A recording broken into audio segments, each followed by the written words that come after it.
नमस्कार, UPC news में आपका स्वागत है। मैं हूं ऋषि कुमार और आज हम आपको भूकंप से जुड़ी हुई खबर के बारे में बताएंगे। म्यांमार और पड़ोसी देश थाईलैंड में एक ही दिन में 6 बार भूकंप के झटके लगे। इस विनाशकारी भूकंप में अब तक 144 लोगों की मौत की खबर है। खबरों के मुताबिक 730 से अधिक लोग घायल हुए हैं। मृतकों का आंकड़ा और भी बढ़ने की आशंका है। म्यांमार और थाईलैंड में आज लगे भूकंप के तेज झटकों के बाद भारी तबाही हुई है। इस शक्तिशाली भूकंप से इमारतों, पुल और बांध को भारी नुकसान हुआ है। दो सबसे अधिक प्रभावशाली और शहरों से विचलित करने वाला मंजर सामने आया है। रिक्टर स्केल पर 7.7 तीव्रता के इस भूकंप का केंद्र म्यांमार के दूसरे सबसे बड़े शहर मांडेले के पास था। जानकारी मुताबिक दोपहर करीब 12 बजे कुछ देर बाद 6.4 तीव्रता का भूकंप भी आया।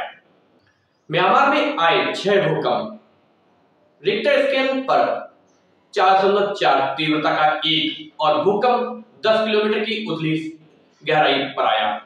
दूसरा जो है 4.9 तीव्रता का एक भूकंप और भूकंप 30 किलोमीटर की गहराई पर आया। पिछले भूकंपों के आफ्टर शॉक के परिणामस्वरूप क्षेत्र में 5.0 तीव्रता का भूकंप आया। दोपहर 12 बजे क्षेत्र में 10 किलोमीटर की गहराई पर 7.0 तीव्रता का एक भूकंप आया। 7.2 तीव्रता का एक शक्तिशाली भूकंप इस क्षेत्र को ला चुका है। एनसीएफ के अनुसार नवीनतम भूकंप 10 किलोमीटर की गहराई पर आया, जिससे यह आफ्टर शॉक के लिए अति संवेदनशील है। इस तरह के उथले भूकंप गहरे भूकंपों की तुलना में अधिक खतरनाक होते हैं, क्योंकि पृथ्वी की सतह के करीब उनकी अधिक ऊर्जा निकलती है, जिससे जमीन का कंपन होता है और संरचनाओं और हताहतों को अधिक नुकसान होता है, जबकि गहरे भूकंप सतह पर आने पर ऊर्जा खो देते हैं। मृतकों और घायलों की संख्या बढ़ने की उम्मीद। गृह युद्ध में उलझे देश म्यांमार में एक आधिकारिक बयान के तौर पर म्यांमार की सैन्य सरकार के प्रमुख ने मरने वाले लोगों की संख्या बताई। टीवी पर प्रसारित भाषण के मुताबिक कम से कम 144 लोग मरे हैं और 730 अन्य लोग घायल हुए हैं। म्यांमार के वरिष्ठ जनरल मिनी ऑन्ग ह्वांग ने कहा कि मृतकों और घायलों की संख्या बढ़ने की उम्मीद भी। राजधानी नेपिडा में भारी नुकसान। वहीं राजधानी नेपिडा से ली गई तस्वीरों में भूकंप के क्षतिग्रस्त कई इमारतें दिखाई दे रही हैं और बचाव दल पीड़ितों को मलबे से निकालने का काम कर रहा है। मामले में म्यांमार की सरकार ने कहा कि सबसे अधिक प्रभावशाली क्षेत्रों में भूकंप जो आया था बहुत ही खतरनाक था। और अब आपको बता दें कि अधिक प्रभावित क्षेत्रों में अस्पतालों के ब्लड बैंकों में खून की कमी है, जिसकी मांग बढ़ती ही गई है। वहीं मांडले शहर में टूटी फूटी सड़कें और क्षतिग्रस्त मार्ग और राजमार्गों के साथ साथ एक पुल और बांध के ढहने की तस्वीर भी सामने आई है। इस बारे में और चिंता पैदा कर दी है कि बचाव दल पहले से ही व्यापक मानवीय संकट से जूझ रहे देश के कुछ क्षेत्रों तक कैसे पहुंच पाएंगे।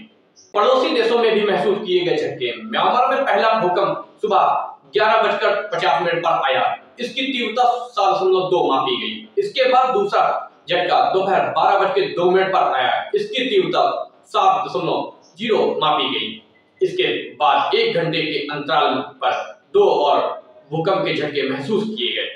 आपको बता दें कि भूकंप के झटके भारत, चीन और बांग्लादेश तक महसूस किए गए। म्यांमार में उच्च स्तर पर है भूकंपीय खतरा। आपको बता दें कि यूरोपियन और इंडो ऑस्ट्रेलियाई प्लेटों के बीच टकराव के कारण म्यांमार में भूकंपीय खतरा उच्च स्तर पर है।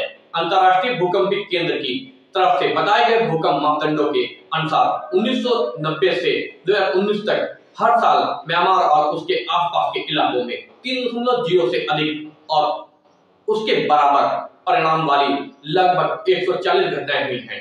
इस प्रकार यह स्पष्ट है कि म्यांमार मध्यम और बड़ी तीव्रता वाले भूकंप के खतरों के प्रति संवेदनशील है, जिसमें इसकी लंबी तटरेखा के साथ सुनामी के खतरे भी शामिल हैं। सागाइंग फॉल्ट, सागाइंग, मांडले, वागो और यांगून के लिए भूकंपीय खतरों को बढ़ता पाया गया, जो म्यांमार की आबादी का 46% हिस्सा है। हालांकि यांगून फोर्ट्रेस से अपेक्षाकृत दूर है, फिर भी यह अपनी घनी आबादी के कारण महत्वपूर्ण जोखिम से ग्रस्त है। भूकंप के बाद म्यांमार और थाईलैंड में आपातकाल की घोषणा कर दी गई है। बैंकॉक में इसका सबसे ज्यादा असर देखने को मिला। नेशनल सेंटर फॉर सिस्मोलॉजी के मुताबिक रिक्टर पैमाने पर भूकंप की तीव्रता 7.2 और 7.0 रही। पहले दोनों ही भूकंप का केंद्र जमीन से 10 किलोमीटर की गहराई में था, जबकि तीसरा जमीन से 22.5 किलोमीटर की गहराई में पाया। न्यूज में आज के लिए बस इतना ही। देखते रहें यूपीसीएम न्यूज और बने रहें हमारे चैनल के साथ। हमारे चैनल को लाइक एंड सब्सक्राइब कीजिए। धन्यवाद।